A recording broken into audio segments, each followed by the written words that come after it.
Welcome back.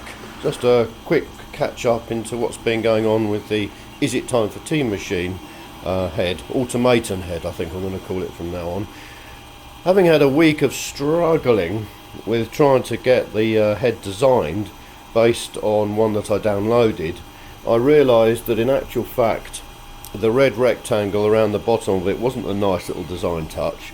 It actually meant that there was some fault or error with the design, the data, which meant every time I tried to cut it in half, put it back together again, it wouldn't work. Yeah, the other issue when it doesn't work is that it doesn't tell you it doesn't work immediately. You start it rendering and then you go off and make a cup of coffee and whatever else, come back and it's still rendering. Eventually, if it finishes and gets past that point, it then comes up with a message saying there's an error in the data, do you want it repaired? And you click yes, and then you go and pick the kids up from school, fill the dishwasher, do some tidying, twiddle your fingers and thumbs, have another cup of coffee and find it's still doing that, and then just give up and close the program down. But like I said originally, it's a steep learning curve and this old dog is slowly learning new tricks. But thankfully, persevering, never giving up, I've managed now to get a design put together. Here you can see the finished head with the neck. Half the neck, because I've yet to put it together. It was so much easier working in a half and then joining them back together.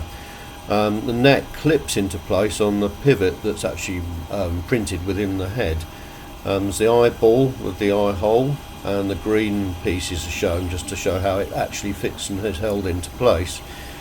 The mouth opens and closes with a moulded in or printed in socket for a 2mm pin to make a hinge, and this separate top part which will allow it all to fit together. I've tried printing these little pins underneath, which will be interesting to see how well they come out, just to locate them. It's been printing for the last, let's have a look, 11 hours 53 minutes.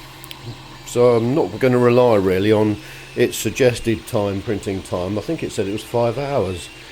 Luckily it was an all-nighter and I had a good night's sleep while it just got on with it, and it's still going. It's now 9:30 in the morning and it's still going, 90%, 96% finished. Prior to that I printed half of the head because I gave up when I couldn't put the two together. I just thought, let's print one and get a feel for what the 3D print looks like, what the material's like, what it can cope with. And it's not bad. I'm quite pleased with it.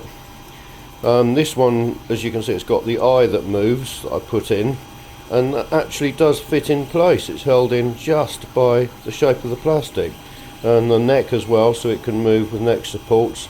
So I'm quite impressed, although I did learn that, which sounds really obvious now, that if you try and print something on nothing, sort of an overhang, you get a really fluffy edge, because obviously it just extrudes plastic and there's nothing for it to stick to. So I've worked to design the new version, the full working head, to try and alleviate that problem, although fairly unsuccessfully by the look of the neck pivots. So it's all coming together.